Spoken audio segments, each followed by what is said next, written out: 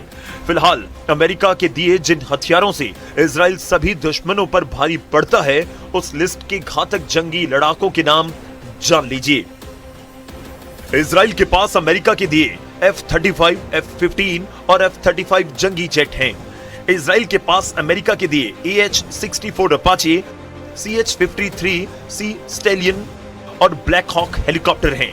Israel के पास made in America missile और guided bomb में GBU-39, मार्क 80 सीरीज बम और एमराम बियॉन्ड विजुअल रेंज वाली मिसाइलें हैं। इजराइल अमेरिका से मिली M109 हॉप्टिजर तोप और M113 बख्तरबंद गाड़ियां भी इस्तेमाल करता है।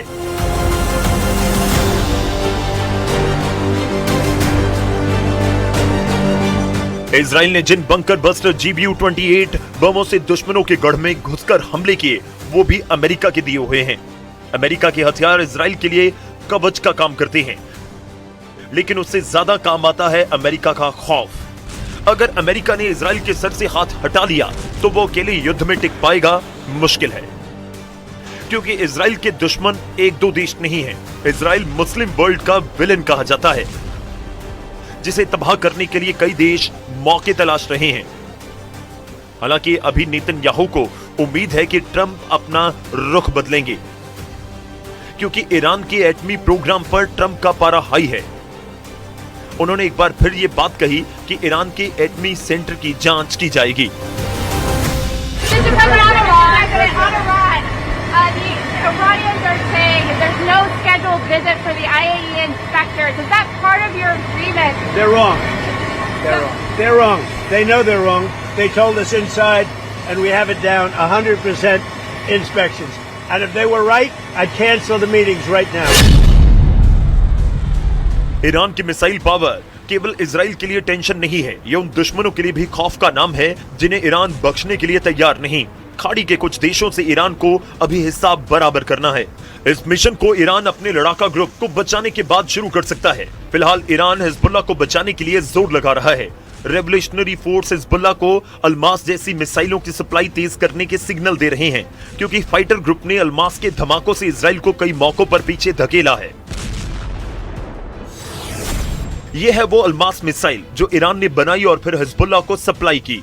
अल्मास का मतलब होता है डायमंड, यानी हिजबुल्लाह इजराइल पर डायमंड वाला अटैक कर रहा है।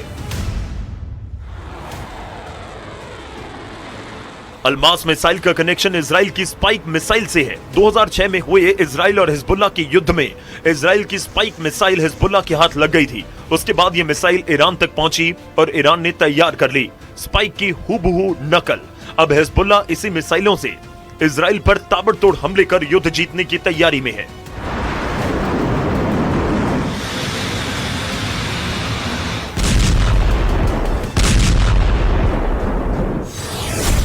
अल्मास के हमलों के बाद इजराइल में इसे हिजबुल्लाह का डायमंड युद्ध कहा जा रहा है।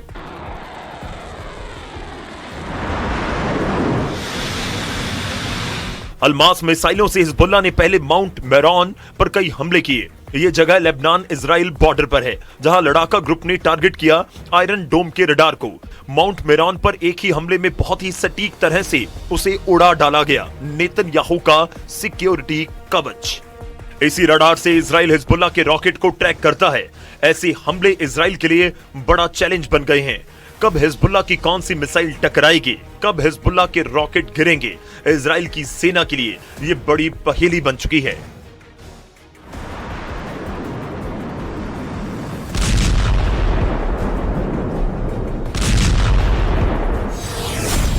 अल्मास मिसाइल 3 तरह की होती है। अल्मास 1 इसकी रेंज है 4 किलोमीटर, अल्मास 2 इसकी रेंज है 8 किलोमीटर, अल्मास 3 रेंज 16 किलोमीटर। अब यही रेंज इजराइल को बॉर्डर वाले इलाकों में बहुत परेशान कर रही है, क्योंकि इजराइल के कई शहर और वहां मौजूद इजरायली सेना आबादी लंबी दूरी वाली अल्मास के टारगेट पर है। हिजबुल्लाह के कत्यूशा रॉकेट तो पहले ही इजरायली शहरों में डर की नंबर 1 वजह बने हुए हैं। इजराइल भी बदला ले रहा है। उसने लेबनान के इलाकों में लगातार बम बरसाए। यहां चलती हुई कार को मिसाइल से उड़ाया जा रहा है, तो किसी इमारत को बड़े धमाके से मिट्टी में मिला दिया जाता है। ऐसे ही कई और जगहों पर हमला हुआ, जिसमें हिजबुल्लाह की लोकल लीडरशिप के बड़े हिस्से को भी खत्म करने का दावा इजराइल ने किया। इजराइल के ग्राउंड ऑपरेशन को देखते हुए इजराइल लेबनान की लाखों की आबादी अपना घर छोड़कर उत्तर की तरफ जा चुकी है। देखा जाए तो वक्त लेबनान और इजराइल के मौत वाले बॉर्डर पर हिजबुल्लाह का कंट्रोल खत्म नहीं हुआ है। हिजबुल्लाह न केवल अल्मास बल्कि ऐसी मिसाइल फायर कर रहा है जिसके आगे इजराइल के टैंक अपनी तोप रगड़ते हुए नजर आए।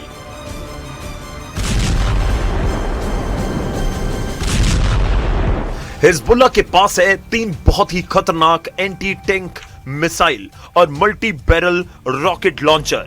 ये मिसाइल ईरान से सप्लाई की जा रही है और ऐसी मिसाइलों का हिजबुल्लाह के पास बहुत बड़ा जखीरा है। हिजबुल्लाह 3 तरह की एंटी टैंक गाइडेड मिसाइल इस्तेमाल कर रहा है। ये है कॉर्नेट, इसकी रेंज 5 किलोमीटर। रूस की मिसाइल है, लेकिन ईरान अब इसका देशी वर्जन दहलाविया तैयार कर चुका है और ऐसी बहुत सी मिसाइल अब हिजबुल्लाह के पास हैं। दूसरी है BGM-712 anti tank guided missile, range है 3.5 किलोमीटर। ये अमेरिका से बनी मिसाइल है, लेकिन अब इसकी नकल ईरान तैयार कर रहा है और उसने हिजबुल्लाह को सप्लाई भी की।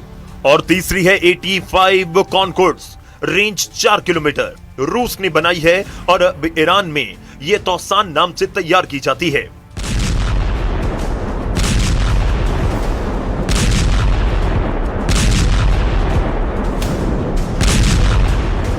ऐसी मिसाइलों से हिजबुल्लाह के इजराइल के मैरान एयर सर्विलांस एयरबेस समेत कई अड्डों पर हमले किए गए। ग्राउंड ऑपरेशन शुरू होने से पहले हिजबुल्लाह इन्हीं मिसाइलों से इजरायली ठिकानों को टारगेट करता रहा है। ये तीनों मिसाइल बहुत ही घातक हैं और जिस तरह से इन्होंने इजराइल के अड्डे उड़ाए उससे ये बात साबित हो जाती है। हिजबुल्लाह का दावा है कि उसका हर हमला इजराइल को मुंहतोड़ जवाब है। ऐसे हालात में अमेरिका इजराइल से युद्ध रोकने की बात कर रहा है। अगर इजराइल ने दुश्मनों के हमलों का जवाब नहीं दिया तो ज्यादा दिन सलामत नहीं रह सकता। इसलिए युद्ध का फाइनल राउंड अभी बाकी कहा जा रहा है।